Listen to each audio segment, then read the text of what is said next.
a presença de todos os alunos, ou não, como é um evento aberto. Agradecer em especial aqui a Clênia Paradella, que a Clênia Paradella ela é engenheira, ela vem aqui ministrar essa palestra, irá falar sobre a teoria das restrições, que aí é um paradigma de gestão que considera qualquer sistema gerenciável como sendo limitado em alcançar mais do que suas metas por um número muito pequeno de restrições.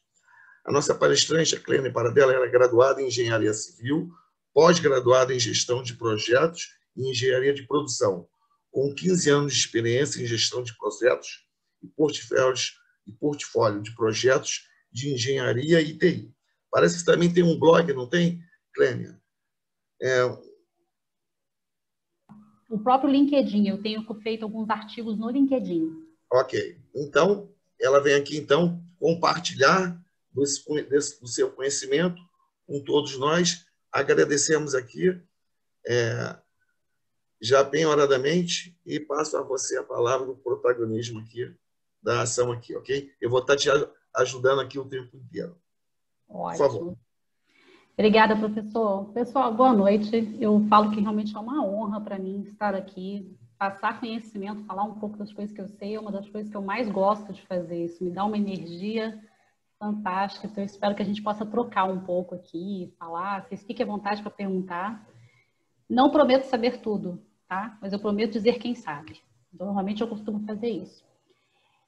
A gente tem aí menos de uma hora, né? Eu vou apenas apresentar a minha ideia, apresentar para vocês o que existe isso. É um assunto muito longo, muito extenso, então não daria para fazer isso realmente uma palestra, falar sobre tudo, mas eu vou falar para vocês os principais pontos. E aí vou deixar umas dicas aqui, tem um slide que eu vou mostrar alguns livros, algumas coisas que vocês podem procurar saber mais, tá? Teoria das restrições, então, ele é um modelo de gestão ágil. Eu já vou começar procurando essa palavra, puxando essa palavra gestão ágil aqui, porque para quem, eu não sei quem é que já está aí no mercado de trabalho, que ainda vai começar, seja no estágio, já seja sendo efetivo, mas se alguém já acompanha aí redes sociais, principalmente o LinkedIn, já deve estar começando a observar muito se falar disso em gestões ágeis, metodologias ágeis, Scrum, Kanban, tem uma série de termos aí que têm sido muito usados. E a teoria das restrições não é muito falada, mas ela é um modelo de gestão bem completo. Infelizmente, eu não sei por que ainda não caiu no gosto popular, mas ela tem aí uma base dela bem sólida. E a gente vai falar um pouquinho dela aqui e vamos ver o que vocês vão achar sobre isso. E fiquem à vontade para perguntar, hein? Professor, se tiver alguma coisa no chat aí, pode dizer. Eu fiz uma apresentação bem simples, tá, pessoal? Eu costumo fazer, eu gosto muito de falar um pouco mais do que realmente encher, às vezes, uma tela com muitas coisas. Eu costumo fazer apresentações muito limpas. Então, eu vou falar com vocês aqui de 6 pontos que eu separei na agenda. A gente vai começar a falar de princípio de Pareto. Se eu não estiver enganada, nós temos aqui, está aberto, mas eu sei que tinha gente de administração, tem gente de contabilidade, tem gente de cursos diferentes. Então, provavelmente, muitos de vocês já ouviram falar do princípio de Pareto, mas eu vou puxar por ele. Vou explicar para vocês o que é TOC, vou falar a origem disso. A TOC é a teoria das restrições, vai entender por que TOC. Falar um pouco sobre tambor, pulmão e corda, passo de focalização e quais são os pilares da TOC. Muito bem. Vilfredo Pareto foi um economista, sociólogo, que viveu aí no final do século XIX, princípio do século XX, na virada. Ele era cientista político também. Ele era um italiano.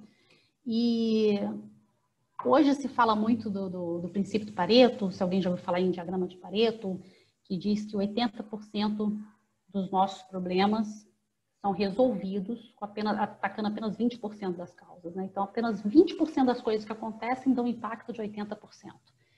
Esse conceito, quando foi criado pelo Pareto, foi criado num artigo que ele publicou em 1892. Não vou arriscar falar isso em francês, meu francês pode estar bem errado, mas é Force the Economy Politique.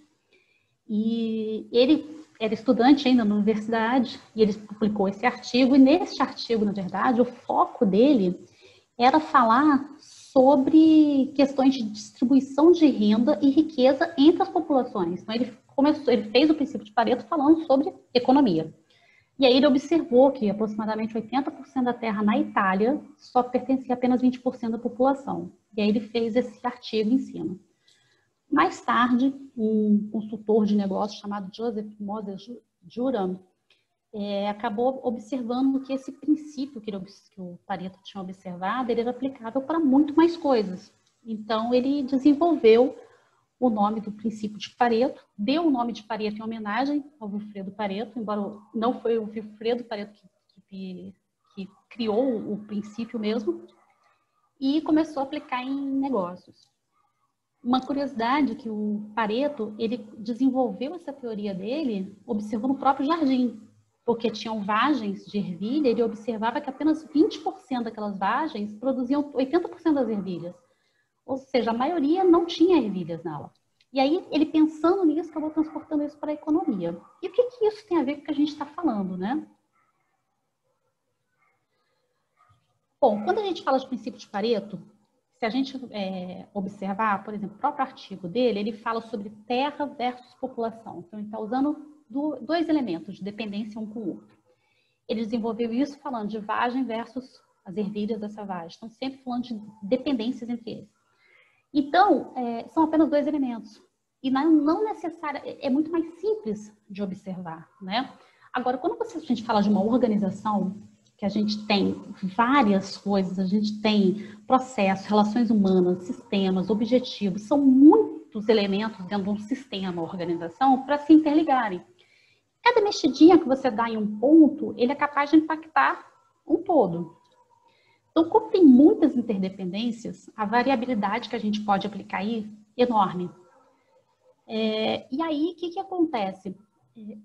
Como eles são todos muito complexos, o Goldratt, que eu vou falar dele daqui a pouquinho para vocês, quem é esse Goldratt que criou essa teoria das instituições, ele chegou à conclusão de que, na verdade, uma organização, apenas 0,1% dos elementos consegue atingir 99,9% dos resultados. Ou seja, ele pegou aquele diagrama, aquele princípio de Pareto de 80-20 e reduziu para 99,9 e 0,1, né? Então, ele dizia o seguinte, você tem que ter foco, porque cada pontinho você tem que achar quem é aquele elemento que, se você mexer nele, você consegue um ganho em todo o sistema. A gente vai indo devagar, eu vou costurando, tá? Para ver se a gente consegue aí... sei que, por enquanto, as coisas ficou muito ainda quase cabalísticas, mas a gente vai costurando aí para vocês pegarem a ideia. Bom, então o que é a TOC? Falei do princípio de Pareto e estou falando como o princípio de Pareto se relaciona com a TOC. O objetivo de toda organização é fazer mais dinheiro. Isso é princípio básico. Toda organização ela precisa fazer dinheiro. Mesmo que seja uma organização sem fins lucrativos, caso de ONGs, ela precisa fazer dinheiro. A diferença de uma ONG, no caso, né, para um outro tipo de empresa, é que ninguém está levando lucro para o bolso. Esse dinheiro que é conseguido pela instituição, ele vai para a própria organização. Mas toda organização precisa ter dinheiro para funcionar. Só que, assim, nenhuma organização ela tem tempo suficiente para fazer tudo que ela quer, não tem dinheiro suficiente para fazer tudo que quer e não tem recurso suficiente para fazer tudo o que quer. Se tivesse, seria uma maravilha, mas sempre existe essa limitação.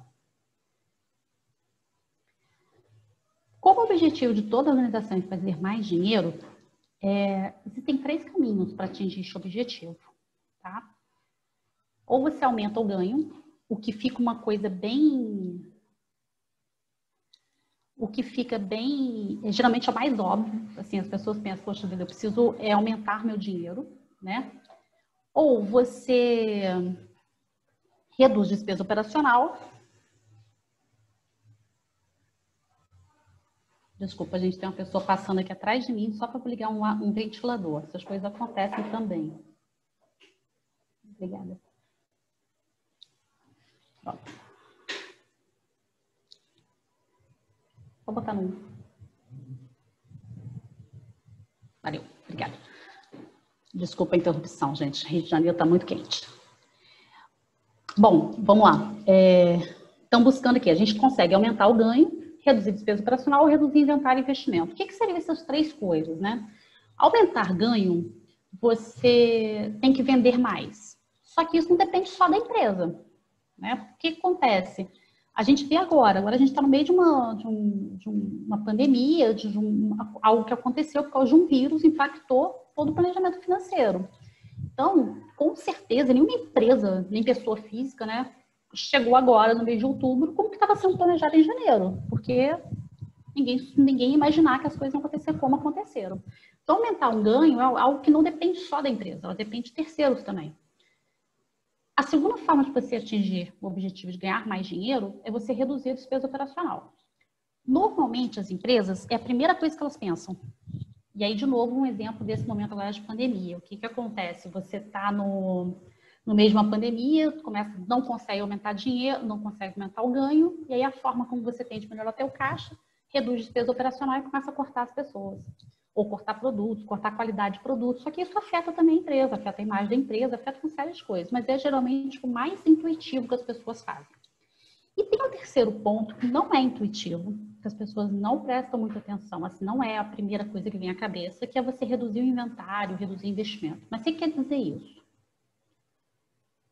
A teoria das restrições, ela vai focar exatamente nisso aqui, reduzir inventário, reduzir investimento. O que é isso? Imaginem que eu sempre dou um exemplo de quando eu trabalhei, quando eu gerenciei projetos de engenharia, e eu fazia um projeto de construção de um duto, oleoduto, né? Era um oleoduto, um gasoduto, que era para servir de teste. Então, a gente, num determinado momento, 2008 aí, tivemos um problema sério na economia mundial, e eu trabalhava na área de petróleo, então a área de petróleo foi bastante impactada. E o que aconteceu? Nós precisávamos, uma das coisas que precisava fazer era comprar os dutos. E por uma pressão muito grande, nós não tínhamos nem feito licitação de obra ainda, nem nada, houve uma pressão muito grande para a gente comprar logo os dutos, por causa do dólar, porque o dólar ia variar, né, por causa desse impacto econômico, e a gente comprou os dutos. O que aconteceu? A obra só saiu 3 anos depois. Quando a obra saiu realmente, e os dutos foram ser utilizados, descobriu-se que parte deles tinha se perdido. E tinham ficado bem armazenados, estavam bem condicionados, mas no tempo mesmo, então parte dos dutos não puderam ser usados. Então, o que aconteceu? Isso foi um inventário que a gente fez na empresa na época, né? Você está criando um estoque que não foi usado e ainda trouxe prejuízo. Então, quer dizer, foi feito um investimento lá atrás, no momento, porque achava-se que era um bom negócio, mas não ia ser usado naquele momento, então não foi uma boa coisa.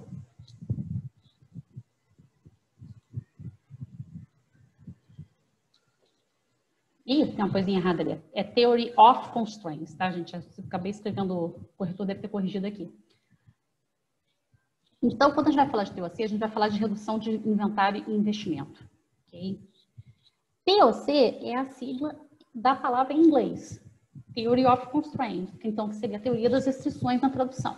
Sei que o nome não é o mais adequado, porém, essa teoria das restrições é um modelo de gestão, ele pode ser aplicado em qualquer ambiente da organização, diferente, por exemplo, eu comecei falando com vocês de gestão ágil, né, de metodologias ágeis, normalmente elas estão muito focadas em gestão de produtos ou gestão de projetos.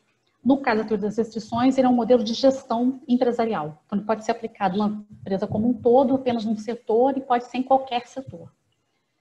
Aí tem uma frase que até o professor já comentou ela aí, né? Um pedaço dela, que ela, a gente vai ler, e ela fica acadêmica demais para falar, né? Qualquer sistema gerenciável é limitado em alcançar mais do que suas metas, por um número muito pequeno de restrições, que impedem a organização de alcançar o seu objetivo com um crescimento substancial contínuo de forma estável e harmônica.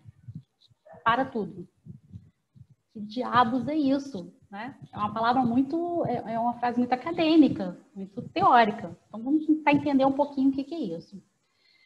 Bom, uma organização é um sistema gerenciável. Nós não estamos falando de sistema ali, não está sendo aplicado como uma palavra da mesma forma que sistema de TI, tá? É o sistema, é uma organização, ela é gerenciável.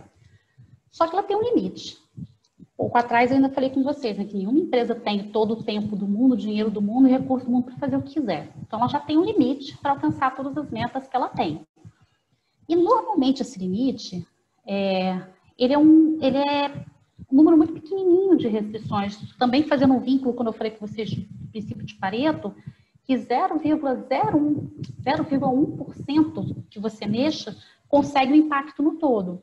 Então, essa restrição pequenininha é que impede, muitas vezes, a empresa de alcançar e ganhar mais dinheiro. Não existe utopia, tá? Então, nunca vai ter uma forma que você vai, nossa, agora eu vou ganhar todo o dinheiro do mundo, vou ter todo o dinheiro, sempre, nunca vai ter isso. E aí vai impedir também que você tenha um crescimento saudável e contínuo de forma estável e harmônica. Eu consigo ver, acho que a Bruna fez um risco ali, uma observação. Alguma pergunta, alguma coisa? Não. Eu vou continuar aqui. Bom, então, onde veio, então, essa teoria das restrições? A teoria das restrições veio desse simpático senhor, já falecido em 2011, nascido em 1947, o Eliot Goldratt. Essa figurinha dele parece um pouco com Sherlock Holmes, mas ele era bem adepto ao cachimbo também. Ele foi um físico israelense, ele era consultor de administração e ele acreditava que o método científico podia resolver os problemas das organizações. E com o método científico, né, de pesquisa, observação, tal, ele foi se aplicando isso nas consultorias dele e acabou desenvolvendo a teoria das restrições. A TOC foi apresentada ao mundo primeira vez em 1984, que foi esse primeiro livro que aparece para vocês na tela, com o nome A Meta. Eu já conversei com muito estudante de administração ou pessoas que se formaram em administração e disseram que tiveram que ler esse livro na época da faculdade, da graduação. E algumas pessoas que eu já dei treinamento, que eu já dei aula sobre o assunto, me disseram que na época que leram, mas porque foram obrigados pelo professor, isso acontece, tá, gente? Mas que depois que veio a conhecer realmente na prática, achou mais interessante e acabou se aprofundando no assunto. Não são apenas esses livros, tem mais, mas esses são, vou dizer que são os principais aí para começar. A Meta, de 1984, é onde o Goldratt apresenta toda essa teoria. Só que não é um livro chato, porque todos eles são romanceados. Então, na Meta, a gente tem um personagem chamado Alex, que ele assume a direção de uma filial de uma indústria, e ele tem 6 meses para colocar aquela indústria para valer e voltar a dar lucro, e ela só está perdendo. E são apenas 6 meses, é um tempo curto para o que ele precisa fazer. Em paralelo, ele está com problemas no casamento, e numa viagem que ele está fazendo, ele reencontra um antigo professor dele, que começa a conversar e começa a atuar com ele como consultor. Essa figura desse consultor acaba sendo o próprio Goldratt, né? Um alter ego dele aí dentro do livro. E aí ele começa a desenvolver toda a base para a teoria das restrições. E depois ele foi escrevendo outros livros, porque, como eu disse para vocês, a teoria das restrições, por ser um modelo de gestão, ela pode ser aplicada em qualquer área da empresa. Então, por exemplo, em 94, 10 anos depois, né, lançou o livro Não é Sorte, que é um livro já focado em marketing. E em 98, ele publicou Corrente Crítica, todos romanceados, e que já era focado em projetos.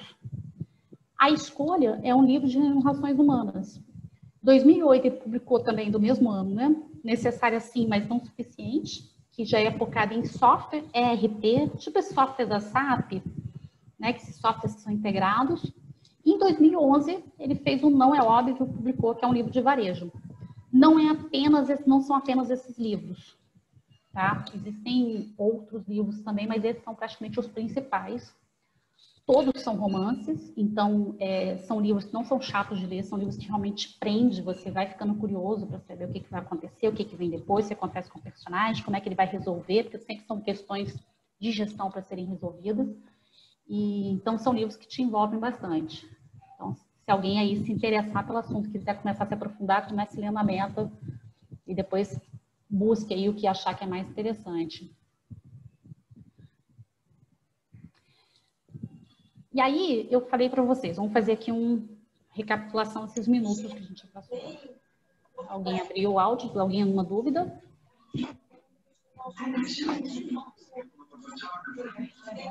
Acho que é o áudio da Luísa que está aberto. Luísa, você quer comentar alguma coisa? Não? Pessoal, até esse ponto aqui, vocês estão conseguindo pegar? Eu não consigo ler o chat, mas tem alguma dúvida, alguma questão que vocês queiram colocar?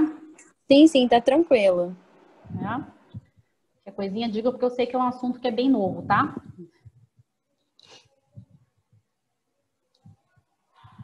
Bom, e é aí dentro, então, se a gente falou aqui, né, eu falei com vocês do princípio de Pareto, 80-20, expliquei para vocês como é que o Golders pegou aquilo e trouxe para dentro de uma organização, que ela é toda, né, interdependência, você tem relações de muitas coisas dentro de uma organização, então qualquer pontinho que você mexe num todo, mas não é um qualquer pontinho entre aspas, tá? A gente tem que descobrir qual é esse pontinho. Como é 0,1%, não é qualquer ponto que a gente vai mexer que vai funcionar. Então, esse pontinho, na verdade, que seria o nosso ponto principal, existe um conceito apresentado também dentro da teoria das restrições, chamado tambor, pulmão e corda. Se vocês procurarem alguma coisa na internet, vocês vão ver TPC muito aplicado à indústria, principalmente. Que ele diz o seguinte, tambor. Tambor é aquela restrição ao recurso com menor capacidade. Ele vai ditar o ritmo de toda a produção. Poxa, o que significa isso? Vamos tentar visualizar aqui. Vamos pensar numa indústria, uma fabricação de carros. Não sei, tá? Então, você tem ali aquela esteira de produção, porque eu acho que é sempre mais fácil a gente visualizar assim. Você tem esteira de produção e uma fabricação de carro, aquele carro, para chegar no final, ele vai passar por várias etapas. Vai passar por vários equipamentos, né? Até ele chegar na produção final e terminar como um carro. Cada equipamento tem um ritmo. Então, cada peça que vai ser produzida de um carro, ela tem uma velocidade para ser construída. Vai ter equipamento que vai construir a peça X 10 peças por hora. Pode ter um outro que vai construir 20 peças por hora. Tem um que só produz uma por hora. Então, cada uma vai ter o seu ritmo. Aquele que tiver o menor ritmo, então, esses 3 exemplos que eu dei, aquele equipamento que só produz uma peça por hora, é a que tem menor ritmo. Então, esse é que tem que ditar o resto. Por quê? O que adianta eu produzir? Vamos supor que eu tenho um equipamento, tá? Que vai produzir 10 peças. Depois dele, tem a gente pensa na linha de produção, né? A peça daqui fica pronta, passa para um outro equipamento, no segundo equipamento, que só consegue manipular uma peça por vez, mas o equipamento anterior produziu 10. Quando chega por hora, quando chegar no segundo, que só produz uma por hora, o equipamento anterior vai ter entregado 10 peças para ele na primeira hora. Na segunda hora, a primeira equipamento vai continuar fazendo mais 10 peças e o segundo equipamento vai passar para a segunda peça. O que vai acontecer? Depois de algumas horas, você vai ter um acúmulo enorme de peças que vieram do equipamento A para o equipamento B que não foram produzidas ainda, que não foram mexidas. Porque o equipamento B é o nosso, né? O segundo equipamento, nesse caso, seria o nosso tambor. Ele que está ditando a produção. E aí, falei para vocês alguns slides atrás, que uma das formas da gente tentar ganhar mais dinheiro é reduzir inventário. Esse acúmulo que o primeiro equipamento está se fazendo de 10 peças por hora e o outro só consegue trabalhar em uma por hora, ele vai se acumulando ao longo do tempo. E isso vai virando inventário. Isso vai deixando cada vez mais acumulado. E inventário significa um gasto. Você gastou dinheiro para fazer aquilo. E quando chegar lá na frente, você está com uma pilha enorme. Isso vai acontecendo ao longo de uma linha de produção em vários pontos. Eu acho que a forma mais visual que a gente consegue dar de exemplo é a linha de produção. Então, o que acontece? O tambor é esse equipamento que tem o menor ritmo. Se a gente for falar em pessoas também, se a gente for falar em processos dentro de uma empresa, a gente tem um processo, sei lá, um processo de compras, por exemplo. E dentro do processo de compras tem alguma coisa, tem um contrato que para ser assinado, ele precisa passar pelo departamento jurídico. E o departamento jurídico é o que mais demora. Então, o que acontece? Eu tenho que submeter todas as outras etapas daquele processo ao departamento jurídico, porque o departamento jurídico é o que mais demora. As outras todas têm que estar condizentes. Não adianta eu elaborar 15 minutos de contrato para o jurídico, em uma semana entregar para ele, e querer que ele me devolva uma semana, se de repente ele só trabalha 3 por semana. Então, a gente tem que ir observando isso. Então, esse é o tambor. O que é o pulmão? O pulmão pensa realmente em fôlego. Tá? O pulmão é aquele material ou tempo que a gente precisa ter de folga, como se fosse uma folga antes desse tambor. O que significa isso? Por exemplo, Acabei de dar o exemplo do equipamento A e B, que um produz 10 peças por hora e o outro só produz uma peça por hora. Esse que produz uma peça por hora, por ser o tambor, por ele ditar a nossa produção, qualquer tempinho que a gente perder nele, a gente vai perder na produção inteira. Se o equipamento A ficar um tempinho sem produzir, não tem problema, porque tem um estoque, né? Ele já produziu alguns, passou para o equipamento B e o equipamento B vai ficar trabalhando as próximas 10 horas ali. Então, o pulmão tem que ser sempre esse fôlego para garantir que o nosso tambor vá trabalhar o tempo todo. Então, é uma proteçãozinha que se tem dentro do sistema para que ele possa, né, vamos supor, se aqui esse equipamento A, que produzia 10 peças por hora, vai produzindo para caramba, e de repente ele teve algum problema, que precisou ficar fora do ar, poxa, eu preciso ter um fôlego para que o equipamento B também não pare. Então, esse seria o pulmão. E a corda seria um método, né, que a gente vai fazer para poder fazer esse controle de liberação de pulmão, para não deixar o equipamento A produzir 10 peças por hora, para deixar aquele estoque para o equipamento B, mas que também que sempre tenha alguma coisa para o equipamento B fazer, para ele também não parar. Então, essa junção se chama tambor, pulmão e corda. Como se faz isso? Aí a gente já teria que entrar numa discussão bem mais ampla, depende de onde você está aplicando, depende se está falando de projetos, se está falando de manufatura, se está falando de RH, de marketing, então cada um vai ter a sua forma de atacar de aplicar esses métodos. Só um título de curiosidade, eu, por trabalhar por projetos, eu acabei trabalhando com corrente crítica. A corrente crítica é a ferramenta dentro da TOC que aplica o tambor, pulmão, corda dentro de um cronograma de projeto. Então, existe uma forma de fazer isso. Clênia. Oi, diga. Eu tenho aqui uma pergunta de uma aluna que está ainda dentro do tema, referente ao tambor. A aluna Giovana Vila, ela pergunta assim, professora, o tambor seria um líder? Giovana, eu não... Você fala líder? Você tem como abrir teu áudio e explicar um pouco melhor o que você quer dizer com isso? Sim, eu quero dizer como se fosse uma pessoa que estimula mesmo e dá o ritmo, como a senhora escreveu ali, da produção, não da produção mecânica em si, mas da produção uma gestão mesmo de pessoas. Uma pessoa que vai coordenar e vai influenciar todos progredirem ali nas suas funções. Entendi. Não, na verdade, o tambor, nesse caso, entendi o teu conceito. Você está perguntando se, na verdade, ele é uma espécie de gestor, né? Mesmo que não seja um gestor hierárquico, mas alguém que está na liderança para poder coordenar isso tudo. Nesse caso, não. Nesse caso, vamos pensar assim, se a gente tem umas pessoas, seria aquela pessoa que fosse mais lenta dentro de um sistema, por exemplo, tá? Seria mais no nível do técnico. Então, deixa eu tentar fazer um exemplo para ver se vai te ajudar. Eu trabalhei com uma pessoa que era deficiente auditiva, tá? E ela fazia parte do time, que eu fazia parte também, nós éramos iguais, nós éramos pares.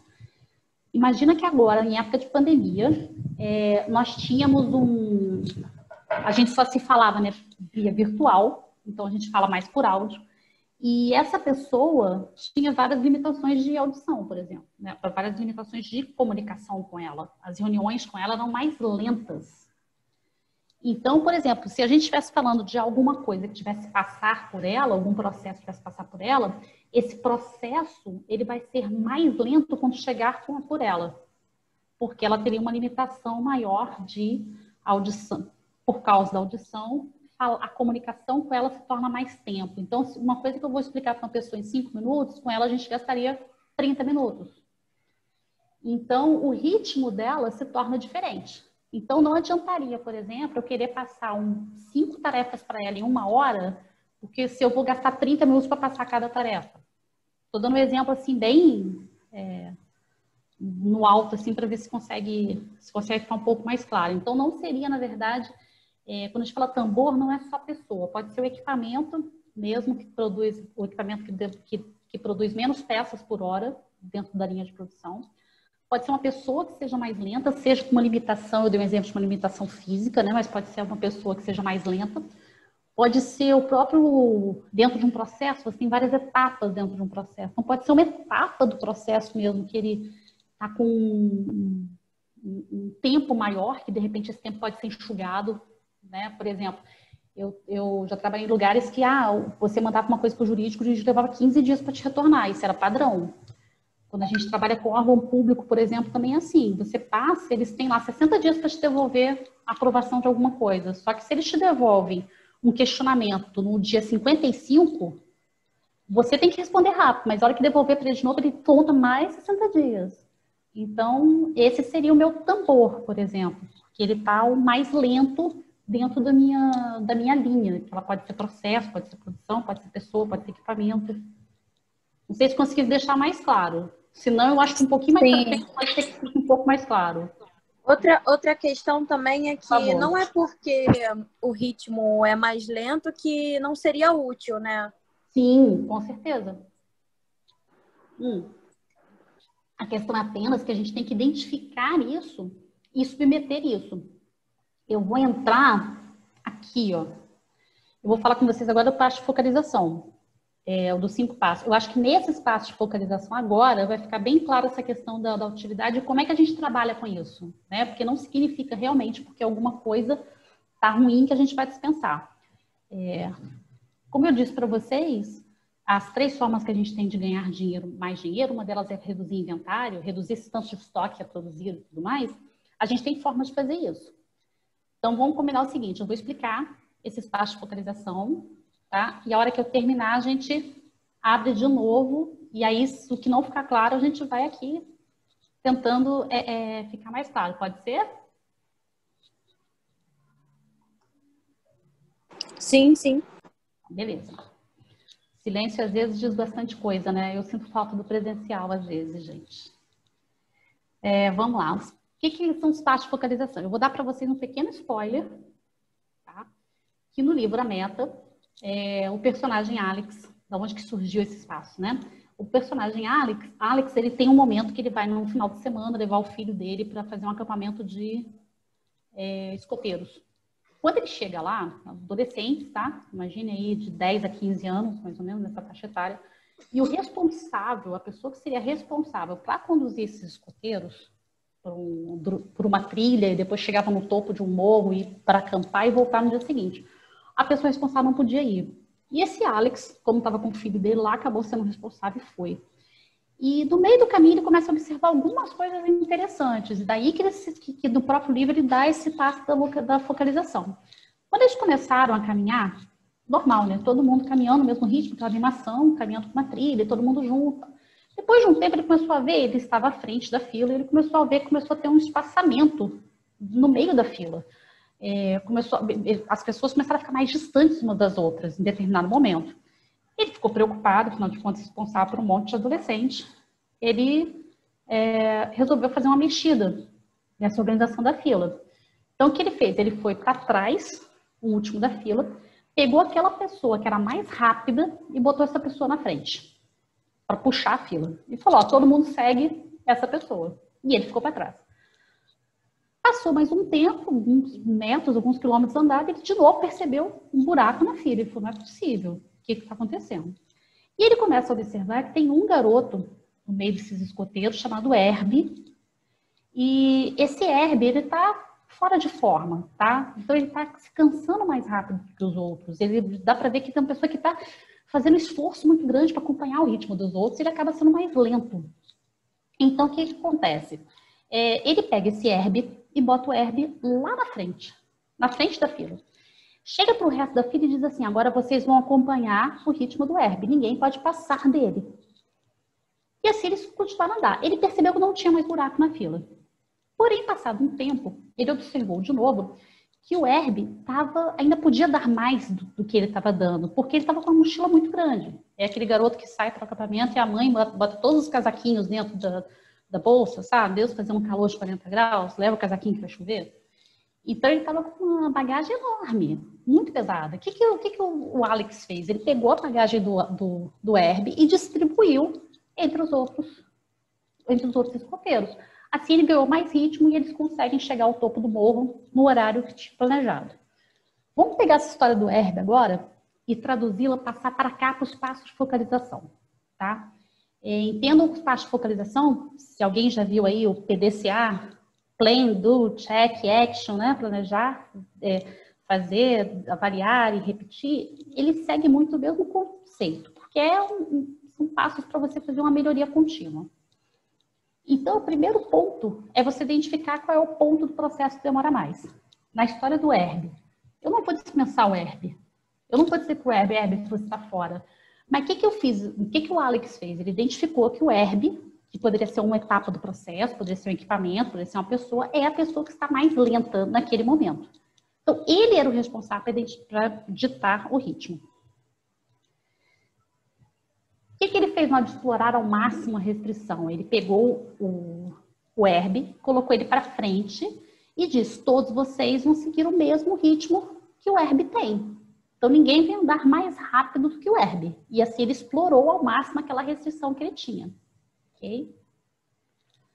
Observe que para identificar, por exemplo, a gente fala de uma organização, voltando aqui, você tem algumas perguntas que você pode fazer, né? O que está limitando o meu desempenho do sistema nesse momento? O que está sendo mais lento? Alguma coisa está dentro da minha organização ou está fora? Quer dizer, está no meu controle ou não está no meu controle? Eu consigo quebrar essa restrição de alguma forma que eu não preciso fazer investimento, muito investimento? Às vezes, sei lá, poxa, o jurídico está me dando 15 dias para avaliar 1 minuto de contrato. Será que eu posso conversar com o jurídico e diminuir esse tempo, de repente, para 10 dias, ao invés de 15 dias? Não já facilitaria? Se eu estou falando, por exemplo, de coisas que têm prazo, né? Eu estou falando de projeto, por exemplo, poxa, a cada 5 dias ganho, é ótimo. Então, você tem que identificar quem é. E aí você explora ao máximo. Acabei de dar o exemplo do jurídico, se for uma coisa interna. Eu posso virar para o jurídico e falar, jurídico, qual é o mínimo de tempo que você precisa? Porque os 15 dias, eu sei que você deve estar botando gordura aí, você deve estar considerando se acontecer alguma coisa. Mas se não acontecesse nada, qual é o mínimo de tempo que você precisa? E aí você ia conseguir o máximo daquilo. E ainda não precisaria fazer nenhum tipo de investimento. Uma vez que eu explorei, quer dizer, ou seja, eu identifiquei o meu herb, botei meu herb à frente, que isso é você explorar o herb, ele ficou na frente, pegou todos os demais profissionais, submeteram ao herb. Então, o que acontece? As outras etapas, os outros profissionais, eles têm que estar submetidos ao mesmo ritmo que aquele herb tem. Seja, como a gente falou, seja porque tem uma limitação física, ou porque é uma própria da etapa. Existe uma expressão dentro do gerenciamento de projetos que a gente fala que 9 mulheres não fazem um filho em 1 mês. Então, tem coisas que vão precisar de 9 meses para fazer, como no caso de uma criança. Então, tem coisas que você tem aquele tempo realmente para ser feito. Não tem o que fazer. Então, o que você faz? Você pega todo o resto que vem depois e bota no mesmo ritmo daquele, ponto.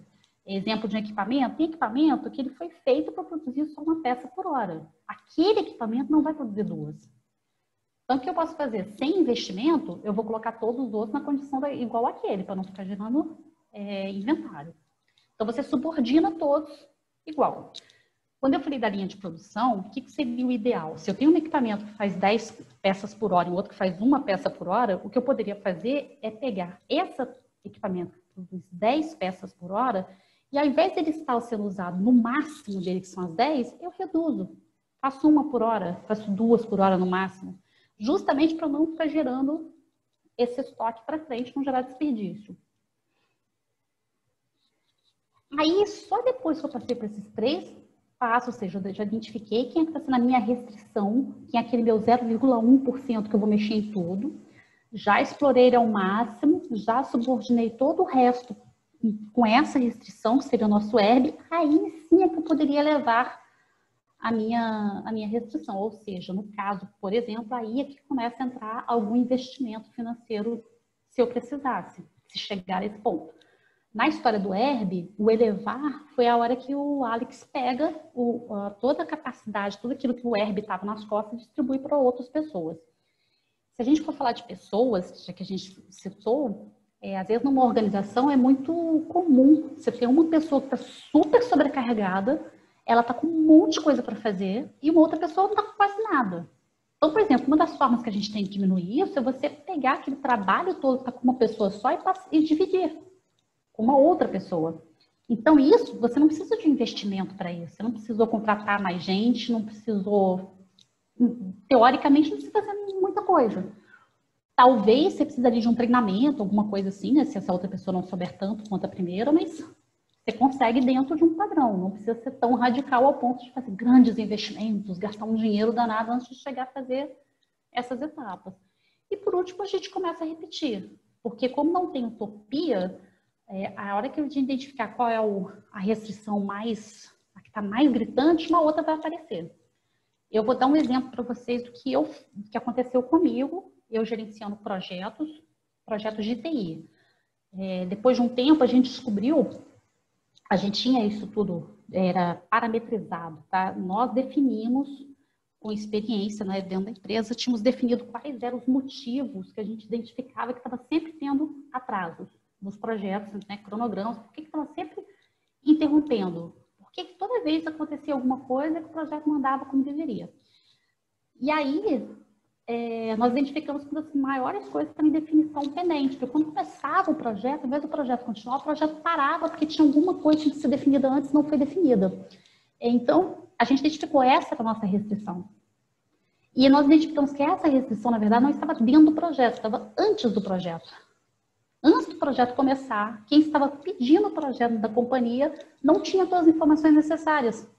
E aí, quando o projeto começava a andar e a gente começava a precisar daquelas informações para, né, dar continuidade, não tinha as informações. Então, o que foi feito? Foi feito um trabalho, né, porque aí depois que você faz a taxa de autorização toda, identificou, foi feito um trabalho de melhoria contínua para atuar na parte que vinha pré-projeto, né, antes do projeto. Para que quando a pessoa abrisse um pedido de projeto, se ela precisava de alguma coisa, ele já viesse mais redondo, mais fechadinho, mais completo, para que na hora que virasse o projeto não parasse. Conseguiram pegar? Giovana, você que fez a pergunta, outras pessoas aí, ficou um pouco mais claro? Sim, professora, entendi. Alguém tem mais alguma questão, alguma pergunta? O silêncio comunica bastante coisa, hein? Eu vou falar para vocês um último ponto aqui, que eu vou dizer para vocês o seguinte, para mim, quando eu comecei a trabalhar com TOC, tem mais de 5 anos que eu conheci isso e trabalhei muito com isso, e ainda estudo bastante sobre o assunto, ele pode ser aplicado em várias coisas, e uma das coisas que eu mais puxei o TOC, que eu aprendi, foi para a vida pessoal. Então, para que vocês aprendam algo que não precisa ficar, não é apenas gestão, tá vendo? É algo que você acaba internalizando. E o Teoria das Restrições tem 4 pilares para que isso tudo funcione, para que a gente consiga lidar bem, que são esses 4 pilares que aparecem para vocês agora. A simplicidade é inerente, as pessoas são boas, nunca diga eu sei, todo conflito pode ser removido. Vou falar rapidamente dos 4. Simplicidade inerente significa que tudo é mais simples do que parece, fazendo um vínculo com Pareto. Se 0,1% das causas me impactam 99,9% do sistema, então significa que as relações normalmente são muito pequenas, então é tudo muito simples, é uma medida muito pequena que a gente faz dentro de uma organização, dentro de um processo, que aquilo vai ter um impacto grande, então é mais simples do que parece. E essa simplicidade, ela sempre deve ser buscada. E sempre tem que pensar uma forma de dar foco àquilo. Porque não adianta, se o meu problema, exemplo que eu dei para vocês de projeto, eu tinha outros motivos de interrupção de um projeto. Tá? Um deles, por exemplo, era sistema indisponível. O sistema de TI ficava indisponível durante algumas horas, alguns dias. Mas quando eu comecei a avaliar os números, eu comecei a ver que isso daí era uma coisa que quase não acontecia. Então, o que adiantaria se eu quisesse focar nesse problema, se o meu maior problema estava em definição pendente com o solicitante? Então, não adianta, eu tinha 14 motivos mapeados, não adianta eu atacar os 14 motivos, eu ia atacar aquele motivo que era o mais relevante. Então, é mais simples do que parece. As pessoas são boas, toda vez que eu faço falo desse pilar, eu gosto muito de fazer isso presencial para ver a cara das pessoas, porque todo mundo torce a cara. E as expressões são as mais engraçadas possíveis, sabe? Tem gente que torce, fala não, tem gente que ri, gera um monte de desconforto. Mas quando a gente fala de pessoas que são boas, a gente está falando de respeito, estamos falando de sem julgar. O que acontece, isso nas relações pessoais também, por isso que eu estou falando que é uma filosofia que a gente traz para a vida, é que às vezes a gente acaba culpando a pessoa ao invés de olhar a situação. Isso nos tempos de hoje, principalmente, né, que a gente tem tantas polarizações aí, não vou entrar em nenhum dessas discussões, mas existem várias. É muito fácil a pessoa virar e julgar o outro pela capa. E quando a gente fala que as pessoas são boas, quando a gente está falando de uma organização, principalmente, está dizendo o seguinte, às vezes, aquela pessoa ela pode estar com uma informação equivocada, ou ela tem uma informação diferente da sua. Então, se você estiver conduzindo uma reunião, ou estiver numa reunião, e partir do princípio de que as pessoas estão ali para colaborar, e o objetivo de todo mundo de uma empresa é o mesmo, né, que é fazer a empresa crescer, você tira os rótulos. E aí fica mais fácil para você ouvir a opinião das outras pessoas. E aí, sim, fica mais fácil para atingir o objetivo e a negociação fica mais rápida. Nunca diga eu sei, porque a gente tem um potencial que é inerente. Nós, seres humanos, nós, Homo sapiens, temos uma capacidade incrível, né, que ela é ilimitada. Acho que a gente não conhece toda a capacidade potencial que a gente tem, até que a gente seja colocado a teste, né? Quantos casos eu ouço, eu pelo menos gosto muito de ver algumas notícias meio bizarras, de vez em quando eu vejo uns casos assim de uma pessoa que levantou um carro para tirar o filho que estava debaixo do carro. E você fala, poxa, a pessoa não tem força para isso, mas ele não tinha sido testado naquele limite. Então o potencial que a gente tem e o intelectual, ele é ilimitado. Então, quando a gente diz que sabe alguma coisa, não, eu já sei disso, não preciso saber mais. Você está se limitando a ouvir novas ideias. Então, imagine isso, principalmente quando a gente está falando de empresa, quando você está fazendo uma reunião, e as pessoas vêm, e você já... Quando eu falo você, não estou falando para pessoa específica, tá, gente?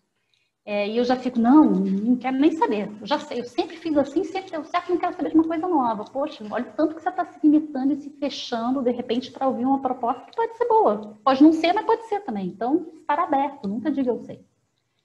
E todo conflito pode ser removido. Se as pessoas são boas, se eu estou dizendo que eu não vou dizer eu sei, se eu estou usando mais empatia, eu vou levar harmonia. E quando você trabalha em harmonia, ela é muito mais saudável, inclusive, para o teu organismo, né? Então, você trabalhando com foco naquilo que realmente precisa, te dá uma sensação maior de que você está fazendo realmente algo que é diferente, porque você vai ver o resultado daquilo se você achou 0,1%. Se trabalhar numa negociação sempre de ganha-ganha, não aquela coisa de que eu quero ganhar, eu vou te ganhar essa discussão. Não, se as pessoas são boas, tenta identificar o que está de conflito entre elas e trabalha sempre pensando em harmonia. Esses 4 pilares, eu trouxe aqui como último assim, para vocês, porque está dentro de TOC. Os 4 pilares estão no livro A Escolha. Ele é falado ali.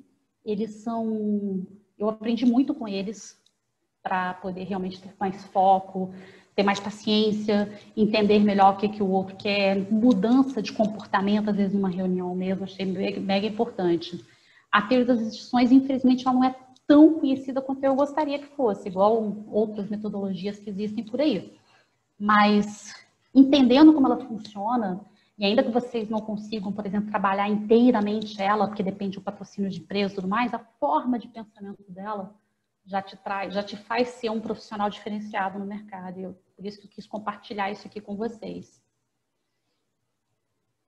Então, numa conclusão ali, que aquela primeira frase, naquela frase que a gente falou lá na frente, qualquer sistema gerenciável é limitar e alcançar mais do que suas metas por um número muito pequeno de restrições. Então, a gente tem que identificar essas restrições e trabalhar nelas. O sistema tambor, pulmão e corda, ele é um sistema puxado, se alguém tiver uma curiosidade, aí depois procura saber mais ou menos o que é isso. Está dentro lá das teorias, metodologias ágeis. Com proteção para possíveis imprevistos, variabilidades, né? Porque a gente sabe que Murphy atua. E ele reduz o estoque, inventário e nivela adequadamente os seus recursos, né? Para um ficar trabalhando muito mais do que o outro sem precisão. E os passos de focalização é a forma que a TOC faz, é o processo de melhoria contínua dentro da TOC para que a gente consiga identificar a restrição, trabalhar nela e melhorar a empresa como um todo, aquela área que estiver aplicando esse conceito.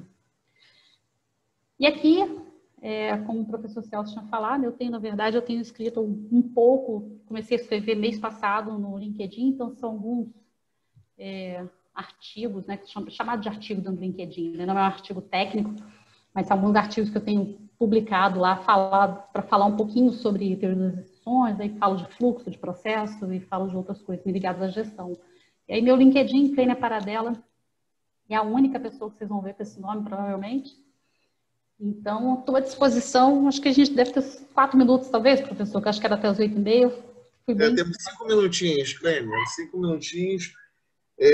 Já desde já agradecendo aí a sua atenção, a sua prestatividade, a excelente palestra que nos trouxe aqui. Obrigada. Aprender mais um pouco, né? Achei muito interessante a teoria dos pilares, os 4 pilares, e principalmente aquele que eu já sei, né? A gente muito se colocando aí se bloqueando para novos conhecimentos, né? Muito interessante. Agradecer já aqui a todos aí os alunos ou não que estiveram aqui presentes. O Luan, Clênia, ele colocou aqui, olha, na hora que você colocou aquela sequência de livros, ele colocou, olha, que já havia lido o livro A Meta, que realmente a leitura prende e é muito interessante. Ele corroborando aí com aqueles 5 livros que você colocou lá. Que bom, Luan. Eu fiquei mega tensa para saber se o Alex ia conseguir salvar a empresa e salvar o casamento, mas eu não vou contar o que acontece, para não dar spoiler. Tá certo. E a Bruna aqui é no meio daquele turbininho ali do tambor, pulmão e corda. Né? Ela estava fazendo eu não havia entendido num primeiro momento a pergunta dela, eu perguntei para ela no reservado e ela coloca assim, o tambor seria, por exemplo, um processo mais demorado na empresa ou, por exemplo, também um equipamento que tem um processo mais lento? É isso mesmo, Bruna, seria isso. Né? É aquela parte que é mais lenta, como o exemplo do herb, né? É aquilo que demora um pouco mais, então você tem que adequar aquele equipamento, aquele etapa dentro do processo, o próprio processo, tem que adequar os outros àquele. E ver se você não consegue melhorar, né? Apesar dele ser mais lento, mas ver o que você consegue trabalhar naquele tambor para que ele melhore. Antes de fazer um investimento financeiro. Temos aqui o Michael, está falando, ótima palestra, muito bem explicada em todos os pontos. Obrigada. A Ana Trigo fala aqui, obrigado pela palestra, excelente. O Luan volta aqui, olha, estou ansioso para descobrir. É referente, me parece, ao livro. Palestra excelente. Continue lendo que você vai ver. Olha, Clênia, professora. Sim. É uma curiosidade, por que esse nome tambor, pulmão e corda? Se o tambor é algo que faz muito barulho e não combina com algo lento. É estranho, né? Mas para pensar assim, vamos pensar na própria cultura que a gente tem no Brasil, por exemplo. O tambor é um instrumento de percussão que ele dá o ritmo, né? Imagina num carnaval, vamos falar da nossa cultura brasileira, ainda mais se a gente for falar de Rio de Janeiro. Eu não sei se todo mundo está no Rio, tá? Mas eu sou uma mineira alocada no Rio durante os últimos anos. Então, assim, normalmente, o que dá o ritmo dentro de um carnaval? É a bateria, são os instrumentos de percussão. Então, acabou sendo usada a palavra tambor numa analogia ao ritmo de uma música. Justamente para ele ter um som mais forte, mais cadenciado. Então, é ele que é o que tem que dar o ritmo. Então, é mais uma analogia com o instrumento musical mesmo. Aí, o pulmão é mais no sentido do fôlego, né? Isso também teve uma tradução, né? Porque era em inglês, traduziu para o português. Mas o pulmão é aquele fôlego e a corda é simplesmente um mecanismo que você puxa. Então, você vai organizando. Por isso que ficaram esses 3 nomes. Mas dependendo da corda também enrola, né? Acontece. Eu para falar sério, o próprio nome Teoria das Restrições é um pouco estranho. Seria interessante se fosse um outro nome, mas como foi assim que ele foi apresentado... Ok. Bom, para que a gente possa terminar aqui, mais uma vez agradecendo a presença de todos, em especial da Clênia Paradella. Já estamos dentro do nosso horário, algo muito, muito positivo, né? Que dentro de todos os segmentos, de todas as profissões, a gente tem que ter aí sempre uma atenção para o início, meio e fim, respeitando os horários de início e final, porque todos, apesar de estarmos nesse isolamento social, precisamos estar sempre coordenados aí para que a gente possa seguir aí na nossa luta aí em home office. Com certeza. Olha, mais uma vez, então, eu vou agradecer aqui, a Clênia Paradella em nome da coordenação do curso de Administração Veiga de Almeida, em nome da Universidade Veiga de Almeida. Meu muito obrigado e espero revê-la aqui em futuras palestras. Agradeço muito, professor. Precisando é só falar. Esse assunto aqui, então, é um assunto mega amplo. E se alguém tiver alguma dúvida, alguma coisa, procure lá no LinkedIn. Teria um prazer enorme em ajudá-los aí em alguma coisa que vocês precisem.